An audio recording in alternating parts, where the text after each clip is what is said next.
Y bueno amigos, el día de hoy voy a reaccionar a un video del canal Brigada Antifraude sobre la Iglesia Católica, lo más oscurantista de la historia. Lo formula como pregunta.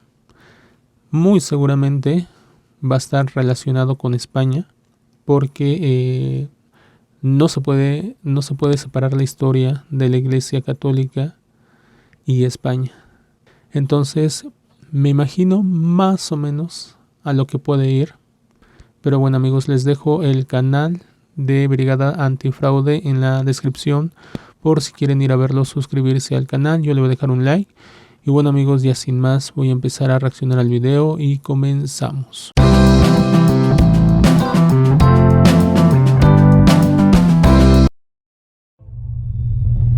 El canal de YouTube El Documentalista, con más de 3,5 millones de suscriptores, ha hecho uno de los vídeos más delirantes sobre la Iglesia Católica que se pueden encontrar en toda esta plataforma. Y descubrí en medio de la terquedad que existen mundos paralelos. Y a través de mis errores conocí la humildad, haciendo un pacto con el cielo. Yo soy el Documentalista. Y esto es el oscurantismo de la Iglesia Católica. La era de la oscuridad. Vaya título. A través de la historia, el mundo ha tenido bastantes agentes del oscurantismo. Filósofos, historiadores, comandantes, guerreros, reyes, emperadores. Pero ninguno ha hecho tanto daño como el cristianismo. En concreto, la Iglesia Católica. ¿En serio? Para empezar, el oscurantismo no tiene nada que ver con las guerras ni lo cruentas que éstas sean.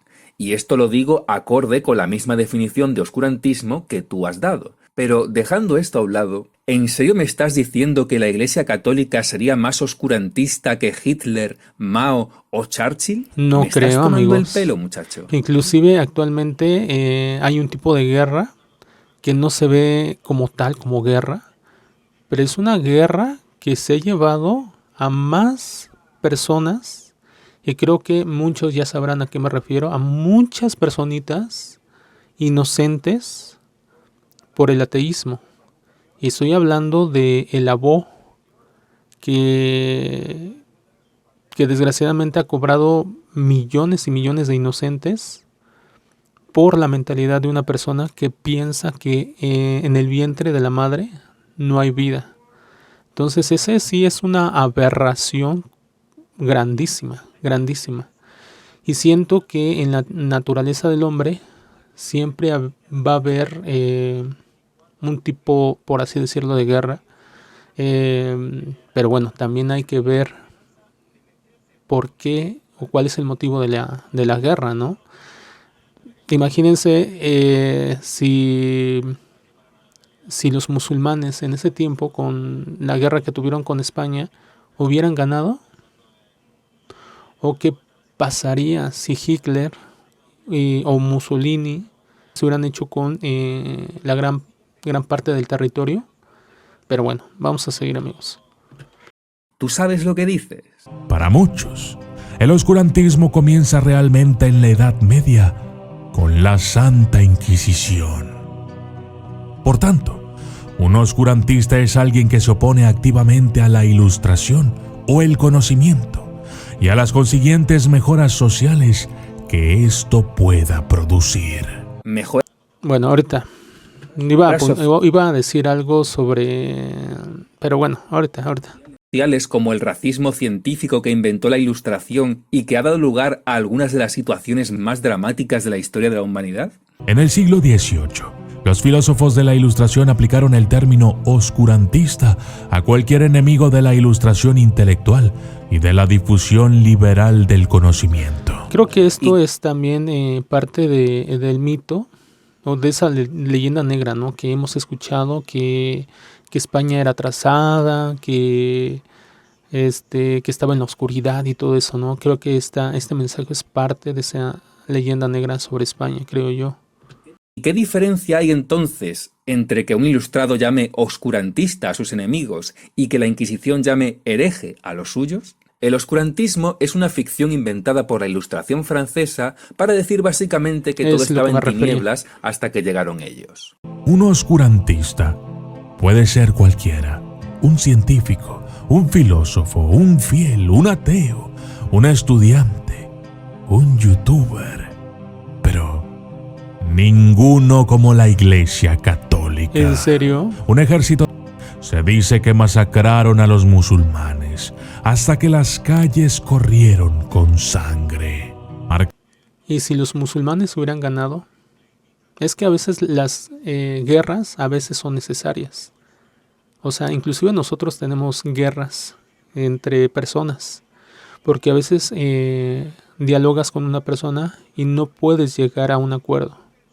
Se podría decir así, a un ladrón no le vas a decir, ¿sabes qué? Detente, ¿no? Lo vas a hacer razonar, no solamente con tu razonamiento, ¿no?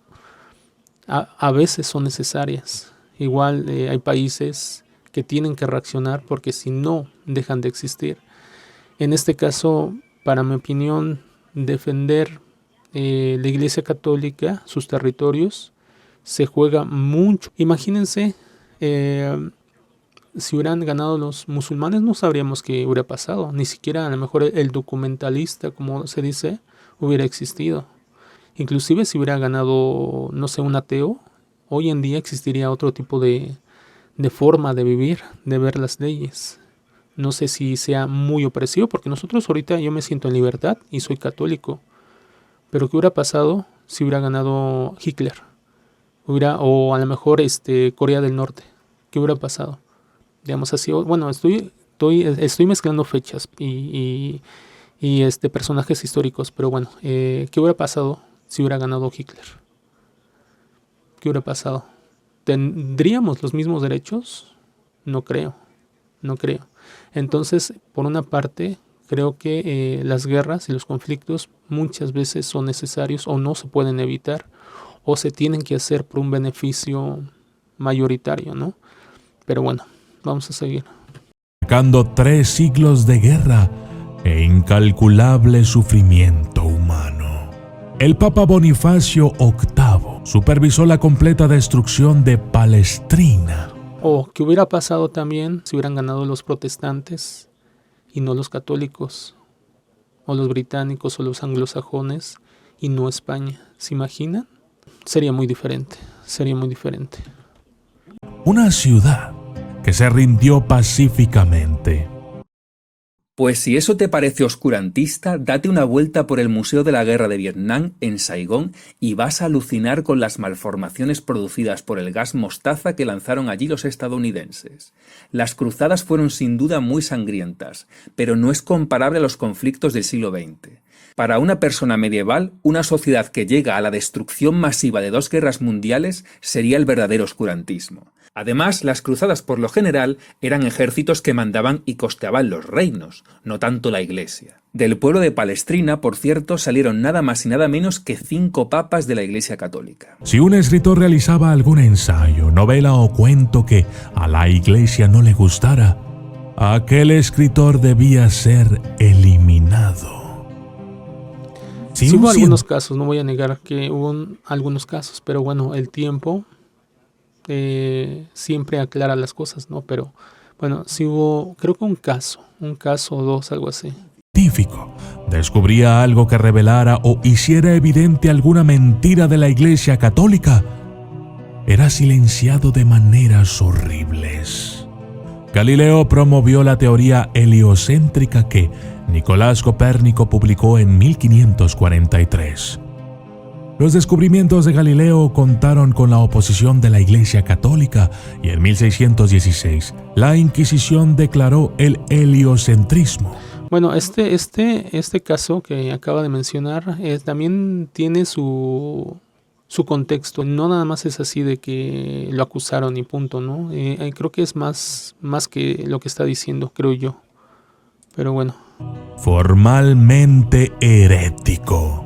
Los libros heliocéntricos fueron prohibidos y se ordenó a Galileo que se abstuviera de enseñar o defender las ideas heliocéntricas. Galileo nunca demostró que la teoría heliocéntrica era cierta. Ese fue justo uno de sus problemas, afirmar algo que no podía demostrar y que iba en contra de la tradicional interpretación de las escrituras. Además, el Papa admiraba tanto a Galileo como científico que le escribió hasta un poema. Galileo, en cambio, escribió un libro en el que un personaje no muy listo defendía la posición anti-heliocéntrica del Papa y eso le ofendió. Todo ello en el contexto de la Guerra de los 30 años contra los protestantes, en la cual se estaba pidiendo al Papa más mano dura. Galileo fue condenado a arresto domiciliario. ¿En serio no has encontrado un mejor ejemplo de censura y uno que sea más oscurantista que ese? La enemiga de la Iglesia. Puede que conozcas a Juana de Arco. Sí, la conozco. Es una de las santas de la Iglesia Católica más famosas. Pero la Iglesia no siempre la tuvo en tan alta estima. De hecho, en un momento dado, Juana de Arco fue el enemigo número 1 de la Iglesia Católica. No, Juana de Arco no estaba ni en el top 100 de mayores enemigos de la Iglesia Católica. Simplemente fue condenada a la hoguera por la Inquisición de Rouen por los borgoñones e ingleses contra los que Juana había luchado, y fue esto último por lo que en realidad fue quemada, ya que cayó en manos del bando enemigo. Recordemos que las inquisiciones... Por eso es importante conocer la historia, amigos. Yo realmente no sé mucho de historia, como les he repetido. No soy muy fanático de la historia, pero he aprendido a conocer, a amar un poquito la historia sobre España, México. Pero realmente, como se los he dicho anteriormente, me ha costado adquirir ese hábito, ese amor a la historia. Pero bueno, por eso es importante conocer la historia también, ¿no? Para ver el contexto y el porqué y ver las razones y realmente ver la verdad, ¿no? Pero bueno, vamos a seguir. Respondían más ante los estados que ante la Iglesia. ¿Qué hizo lo que mejor sabían hacer los católicos? Juzgarla por herejía sin pruebas.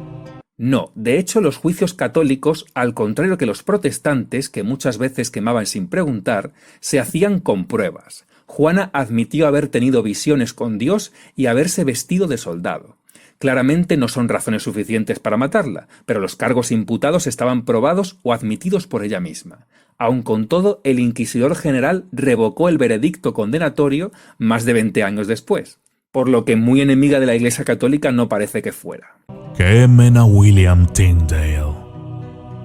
El erudito William Tyndale se escondió para traducir la Biblia al inglés, para que todas las personas pudieran leerla por sí mismas. Fue capturado, juzgado por herejía por atreverse a traducir la Biblia y quemado en la hoguera. No conozco el famoso teólogo inglés y crítico de la Iglesia. No conozco el caso y creo que no habló el documentalista de este personaje. Capturado, juzgado por herejía por atreverse a traducir la Biblia y quemado en la hoguera. No sé, también luego las traducciones son malas o no están supervisadas, porque digamos yo o cualquier persona puede traducir una Biblia, bueno, si supiéramos, ¿no? Pero también puedo deformar la interpretación de los escritos si no lo hago correctamente, ¿no? Entonces, no sé si también la persona que estaba traduciendo, no sé si realmente lo hacía con un fin bueno o no. No estoy diciendo que por eso fue quemado o debería ser quemado. Me interesa el caso de por qué estaba traduciendo la Biblia. Pero bueno, vamos a seguir. El famoso teólogo inglés y crítico de la Iglesia, John Wycliffe, también promovió y trabajó en la primera traducción de la Biblia al inglés, con la esperanza de dar a la gente acceso directo a la palabra de Dios. Comerciales, amigos. La Iglesia Católica no quería que la gente común pudiera leer la Biblia en casa para estudiarla y comprender sus textos. Por ello, las Biblias no eran distribuidas entre la gente y normalmente se conservaban en lenguas que la gente no podía entender. Las traducciones totales o parciales de la Biblia ya venían dándose en la Edad Media en varias lenguas, pero llegó un momento en el que no podían hacerse sin contar con el permiso de la Iglesia porque se estaban dando casos de tergiversaciones de las Escrituras. Es lo que justamente es lo que estoy diciendo. Esto justamente es lo que estoy diciendo. Lo bueno que lo saca... o las de los protestantes. Tyndale, que por cierto fue sacerdote católico, hizo su traducción del Nuevo Testamento sin contar con el permiso de la Iglesia. Pero lo que verdaderamente le trajo problemas fue enemistarse con el rey de Inglaterra, Enrique VIII, por escribir en contra de la anulación de su matrimonio en su obra Practices of Prelates. Precisamente las últimas palabras de Tyndale fueron: «Señor, abre los ojos del rey de Inglaterra». Tyndale fue condenado en Amberes, no por la Iglesia Católica, sino por un magistrado controlado por el rey Carlos I de España y V de Alemania, que apoyó a su tío inglés Enrique VIII. Cuando las autoridades eclesiásticas decidieron que la impresión de las Biblias en inglés estaba bien, tomaron mucho de la traducción de Tyndale y nunca se disculparon. El que utilizó la traducción de Tyndale sin disculparse fue el propio Enrique VIII, cuando decidió separarse de la Iglesia Católica. Fue este rey el que prohibió su Biblia en Inglaterra y luego la utilizó para sus intereses, dando origen a la Iglesia Anglicana. ¿Se imaginan si otra persona hubieran traducido la Biblia a su parecer? El relajo que hubiera hoy en día. Si hoy en día los protestantes le quitan libros porque no va para su beneficio, ¿se imaginan que cada persona pudiera traducir la Biblia? El relajo que hubiera pasado en el mundo, hubiera millones de traducciones de la Biblia a su parecer, como el ejemplo que estamos viendo ahorita, amigos. Pero bueno. El famoso teólogo inglés y crítico de la Iglesia, John Wycliffe, fue un precursor de la Reforma. Entre sus muchas críticas estaban la creencia de que la Iglesia debía renunciar a sus posesiones mundanas. Como se pueden imaginar, esta no era una idea que a la Iglesia le gustara. Wycliffe propuso que el rey debía quitarle a la Iglesia una propiedad si hacía mal uso de ella, y que la Iglesia debía ser pobre como en la época de los apóstoles. Fue por ello que puso en su punto de mira a las órdenes mendicantes que tenían muchas propiedades, a las cuales consideraba sectas a las que había que abolir. Pero hizo muchas más proposiciones, inclusive considerar a ciertos papas como el anticristo por negarse a hacer reformas. Desaprobaba el celibato clerical, las peregrinaciones, la venta de indulgencias o la oración a los santos, y defendía que las injusticias cometidas por los clérigos debían juzgarse en tribunales laicos, y no de la Iglesia, que un pecador no pudiera ser gobernante o la supremacía del rey sobre el sacerdocio. Pese a la controversia y división entre los cristianos ingleses que causó Wycliffe, nunca fue condenado en vida, cuando se supone que lo mejor que sabían hacer los católicos era juzgar por herejía sin pruebas. Los escritos de Wycliffe. Aquí hay algo que yo les quiero contar, amigos. Yo hace tiempo, por ignorancia y por desconocimiento del tema, un día vi a mi sacerdote, pues que tenía un carro más o menos bueno, un carro más o menos bueno. Y yo pensé mal. Pero bueno, la propia vida te va enseñando, ¿no? Una vez, un amigo con el que yo estaba conversando y serví en iglesia, sacamos ese tema, el tema del carro y cuánto le pagaban a los sacerdotes. Y para mi sorpresa fue que ese carro que tenía, era un carro donado. Otra que después el padre lo cambió porque una persona pudiente se lo regaló. Pero el padre dijo no, mejor que sean 2 carros usados porque no me interesa el año, me interesa que nos podamos mover porque ellos se tienen que mover de una capilla a otra o de una iglesia a otra. Entonces lo cambió por 2 carros usados para el beneficio pues de los demás sacerdotes. Y lo más sorprendente es que yo pensé que ganaba muy bien. Y mi amigo que pues está sirviendo en la iglesia, pues está muy cerca de los sacerdotes, platica con ellos. Y la sorpresa fue, como tienen un voto de pobreza, fijaron un sueldo y ese sueldo fue de 300 pesos. 300 pesos no es nada. Es como un día de salario mínimo aquí en México más o menos. Serían más o menos como 300 pesos. Bueno, aquí les dejo la conversión para no estar buscando, pero es muy poco. Pero bueno, amigos, es otro tema completamente diferente. Vamos a seguir. Fueron prohibidos en ciertas áreas. 31 años después. Bueno, voy a retroceder porque ya me perdí. En hacer los católicos era juzgar por herejía sin pruebas. Los escritos de Wycliffe fueron prohibidos en ciertas áreas. 31 años después de su muerte, el Concilio de Constanza declaró a Wycliffe hereje. No solo ordenó la quema de sus libros, sino también la exhumación y quema de su cadáver. Y tardaron 12 años en hacerlo. Estas y muchas otras historias dejan en claro que el mayor oscurantista de la historia de la humanidad ha sido la Iglesia Católica. Si tan oscurantista y violenta era la Iglesia Católica, ¿cómo es que tardó más de 40 años en quemar el cadáver de Wycliffe? Como institución más oscurantista de la historia es un tanto decepcionante. O sea que la Iglesia Católica es la más oscurantista por las cruzadas, la destrucción de Palestrina, por la quema de Juana por parte del bando inglés y que fue revocada por el Inquisidor General, por la quema de un traductor de la Biblia no ejecutado directamente por la Iglesia y la quema del cadáver de un hereje, así como el arresto domiciliario y censura de Galileo. Todo ello más oscurantista que el nazismo, el maoísmo, el Imperio Británico y las decenas de millones de muertos que produjo, el imperialismo japonés que llegó hasta secuestrar miles de mujeres para tenerlas de prostitutas para su ejército, el genocidio del Congo belga o el de los indígenas de Estados Unidos, etcétera, etcétera. Y que además ejerció una censura nada fuera de lo común en su época y bastante ineficiente respecto a las que hubo en el siglo XX. Tú deliras mucho, muchacho. Otra cosa, amigos, es que yo realmente no estoy en contra de la quema de algunos libros. Porque ya vemos el libro del marxismo de Carlos Marx. Algunos libros sí hacen daño a la humanidad. No sabemos hasta qué nivel puede llegar un libro. Aparentemente es inofensivo. Imagínense que la Biblia de Anton LaVey, la Biblia satánica, se vuelva viral y se vuelva regla general en algunos países. ¿Se imaginan?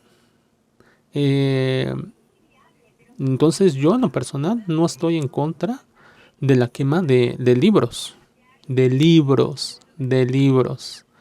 Entonces para mí me parece bien, porque algunos libros, pues de lugar de beneficiar a la humanidad, la deforman, la destruyen, y por eso hoy en día tenemos cosas aberrantes. Para mi parecer, cosas aberrantes.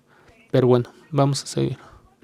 Veamos ahora la distinta vara de medir que tiene cuando habla, por ejemplo, de las civilizaciones prehispánicas de América. La mayor parte del imperio inca estaba formada por personas a las que los incas originales habían obligado a formar parte del dominio inca. Esto también significaba que había muchos idiomas diferentes, hasta 700. El imperio inca invade un montón de territorios y la consecuencia es que gracias a ello había muchas lenguas dentro del imperio. Al igual que los aztecas, los incas conocían la agricultura y adoraban a los dioses de la naturaleza. Los incas eran aficionados a los sacrificios humanos. Sacrificaban niños especialmente sanos y hermosos, ya que debían ser el regalo más preciado que ofrecían a los dioses. Cuando los españoles se apoderaron del imperio, también supuso su fin. Los españoles tomaron a los incas como esclavos, mientras que los que escaparon de la esclavitud murieron a causa de las enfermedades que los españoles trajeron consigo. Sí, un puñado de españoles tomaron como esclavos a millones de incas. Tiene mucho sentido. Mirad estos pobres esclavos incas, pobrecillos, con lo bien que estaban sacrificando niños sanos y hermosos, y tuvo que llegar la oscurantista Iglesia Católica y prohibírselo, si es que no hay derecho. Los aztecas eran un pueblo especialmente feroz. De hecho, el sacrificio era una parte integral de su cultura. Iban a la guerra para poder tomar cautivos para los sacrificios. Los incas, en cambio, eran un pueblo amante de la paz. Fue quizás esta tendencia la que llevó a su fácil caída. Sí, muy pacíficos. Justo todo lo contrario. Precisamente su rápida caída se explica porque habían estado en una cruenta guerra civil que dividió al incanato en dos bandos y uno de ellos se alió con los españoles para conquistar al otro. Por no hablar de las innumerables campañas militares que hicieron posible la gran extensión del Imperio Inca. Su último rey y todo su séquito de nobles fueron asesinados a traición por el conquistador español Francisco Pizarro, al que habían salido a recibir. ¿Sabías que Opera GX tiene funciones comerciales, que hacen la amigos, vida muchísimo más fácil? Bueno, esto Atahualpa. de los incas y de los aztecas ya más o menos ya sabemos un poco de otras reacciones que he tenido. No murió en aquella escabechina, sino que lo hizo tiempo después siendo juzgado tras el rumor de que su ejército iba a atacar a los españoles, habiéndose comprometido a Atahualpa a que no lo harían, y lo ejecutaron en contra de la voluntad de Pizarro. Los aztecas, por su parte, mantuvieron un ejército permanente y retuvieron a los españoles en el asedio más largo de la historia. ¿Pero qué dices? Más bien fue uno de los asedios más cortos de la historia. No duró ni 3 meses. El asedio que los otomanos hicieron a Candía duró más de 20 años. Tanto los aztecas como los incas fueron grandes civilizaciones indígenas del Nuevo Mundo, con logros espectaculares en su haber. Es una pena que los europeos conquistadores las destruyeran tan a fondo que ambas dejaron de existir. Aquí no hay ni oscurantismo por los sacrificios, ni por los códices quemados por los mexicas, ni por los humanos convertidos en tambores, ni por el canibalismo, lo cual parece ser no era peor que quemar el cadáver de Wycliffe o el arresto domiciliario de Galileo. Eran civilizaciones con grandes logros destruidas por un puñado de españoles y no por los miles de indígenas que se aliaron con los españoles y quienes verdaderamente pelearon tal conquista. Un mentalista dice que se llama. A través de la historia, el mundo ha tenido bastantes agentes del oscurantismo. Filósofos, historiadores, comandantes, guerreros, reyes, emperadores. Pero ninguno ha hecho tanto daño como los mexicas. Yo soy el documentalista, y esto es el oscurantismo de la sociedad mexica, la era de la oscuridad. Los dioses mexicas eran los más despiadados a los que la humanidad jamás haya rendido culto. Demandaban que sus creyentes se sacrificaran unos a otros para ofrecerles su sangre. La realidad supera la ficción de la más temible de las historias de vampiros que jamás hayas escuchado. Los mexicas no salían por las noches a buscar sangre. No, mucho peor, creaban auténticas guerras y sufrimiento humano para hacer prisioneras a nuevas víctimas. Quemaban códices de otras civilizaciones para que nadie pusiera en tela de juicio la visión de los vencedores mexicas y su monopolio del poder. Por estas y otras razones, los mexicas han sido la sociedad más oscurantista de la historia de la humanidad. Y ahora no os perdáis la historia de cómo el documentalista pasó de ser ateo a ser cristiano, aunque sin dejar de decir que la Iglesia Católica ha sido lo peor de lo peor. Resulta que se encontraba muy enfermo y entonces llegó el milagro. Pero yo me estaba muriendo. Yo sentía que en cualquier momento me iba a morir. Pasaron varias semanas así, yo no podía dormir, o sea, me veía súper acabado. Y llegó el momento en el que yo comencé a pensar en el suicidio. Y si seguía intentando, yendo con doctores y todo, y la ciencia me va a salvar, y la ciencia me falló. Fui con todos los especialistas que pude haber ido y ninguno supo que tenía. No había medicamento nada me calmaba. Y dije yo, pues, ¿qué tengo que perder? O sea, dije, vamos a hacer un último intento, ¿no? Me desnudé espiritualmente. Cierro los ojos y le digo, Dios, no me queda nada. La ciencia me ha fallado, la lógica me ha fallado, yo me he fallado a mí mismo, ya no me queda nada, pero quiero seguir viviendo, pero tengo deseos de morir al mismo tiempo. Te pido que me ayudes. Si me ayudas, yo sé que vas a tener en mí una persona que va a llevar tu palabra, que va a profesar que tú realmente existes. Me voy a empeñar en demostrarme a mí mismo y en demostrarle a los demás todo lo que descubra de ti. Y hasta ahí me acuerdo. No me acuerdo qué más dije. Me quedé dormido. Hacía como 3 semanas o 4 que yo no podía dormir. Así bien. Y ese día, esa noche, estaba pidiendo eso y me quedé dormido. Y tuve un sueño y, y había una estación sintonizada. No me fijé qué estación, pero había una estación sintonizada y era un programa de radio, era un podcast, güey.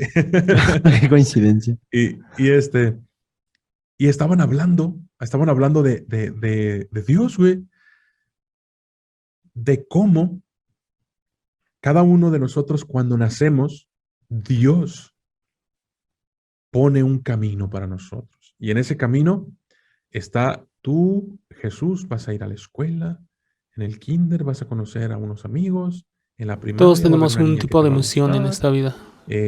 vas a jugar Saludos. al deporte, y así hasta que te vas a morir, ¿no? Y sí, güey, yo me salí del camino y me fui por un camino engañoso.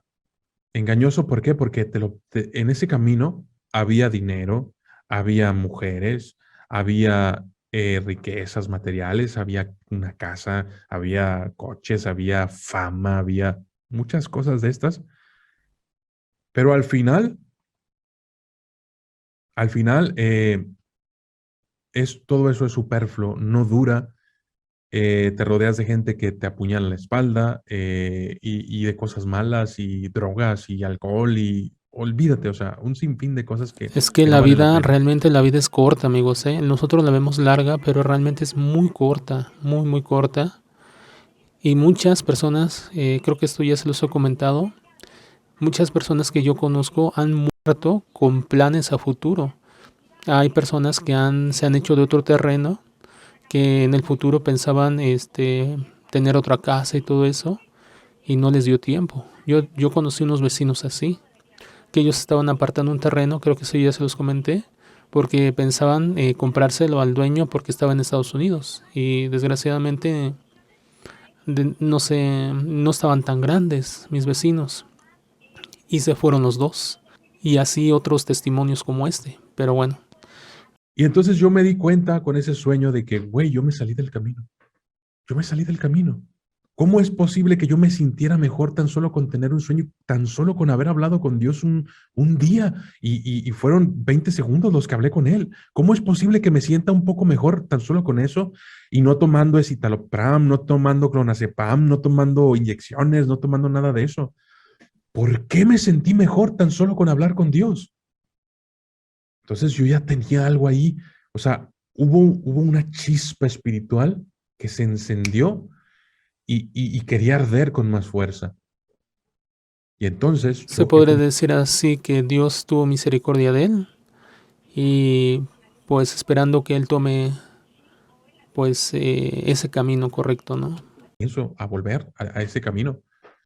¿Te acuerdas que te dije que yo había tenido amenazas de muerte? Sí. Pues un día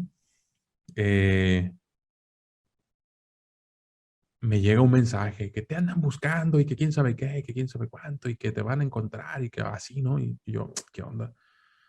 Está fuerte, lo que Y le dijeron. me dio un poco de miedo y yo me acordé de una parte de la Biblia en la que decía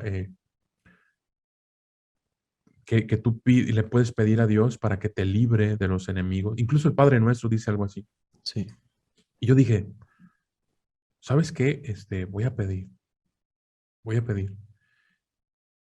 Y de nuevo, esa noche, le pido yo a Dios, le digo, Dios mío, tengo este enemigo, líbrame de mi enemigo, o sea, realmente no tenía enemigos, o sea, yo no los consideraba enemigos, a lo mejor mucha gente sí creía, pero yo no los consideraba así, pero esta persona, pues digamos que sí, ¿no? Líbrame de mi enemigo, por favor, quiero estar en paz, ya no quiero estar con este pendiente, líbrame de mi enemigo, por favor. Al día siguiente, estaba yo en la sala y, y entra una llamada de un amigo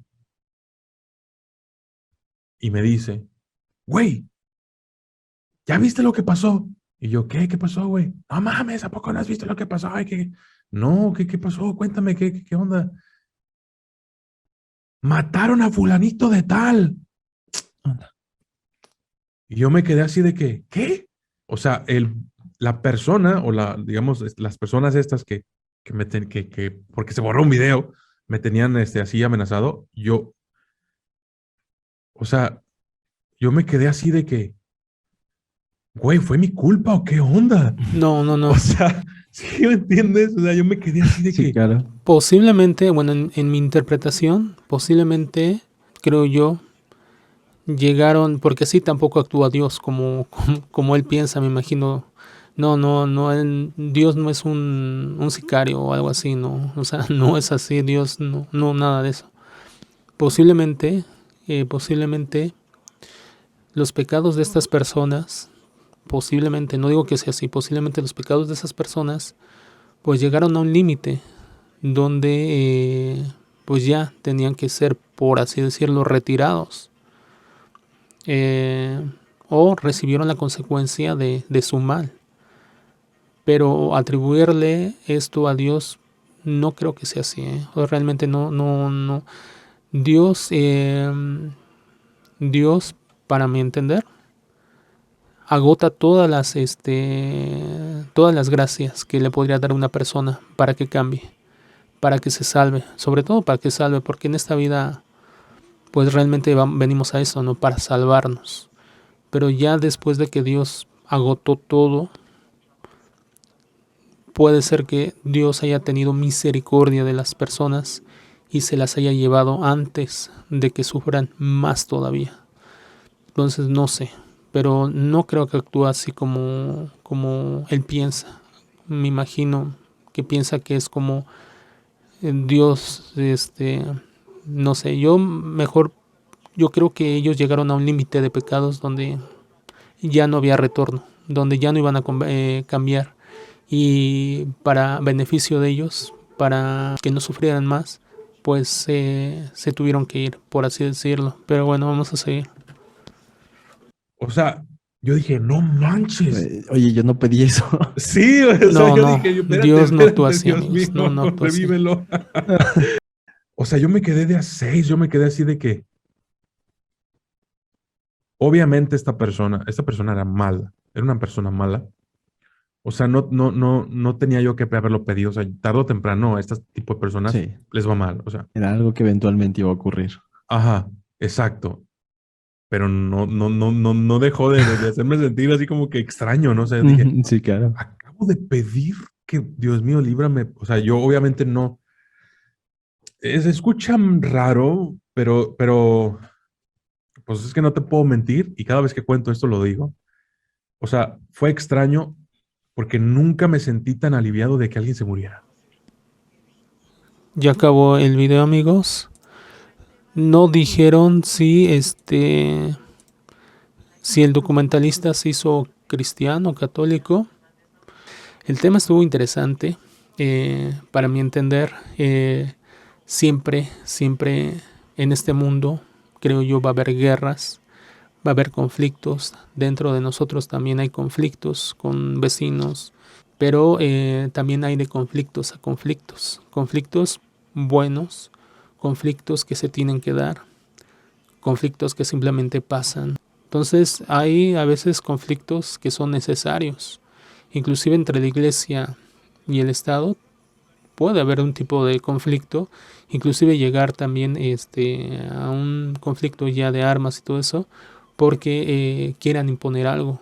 Digamos, ahorita muchos gobiernos quieren imponer pues el aborto y muchas cosas monstruosas. Entonces, muchos estarían dispuestos a un conflicto por salvaguardar pues esos valores cristianos que tenemos y no ser parte de este genocidio donde matan, porque si nosotros quedamos callados ante esas monstruosidades como es el aborto y otras cosas, pues estamos también siendo cómplices. Pero bueno, el tema estuvo muy interesante. No podemos negar también que España y la Iglesia Católica han estado muy unidas y así tiene que ser.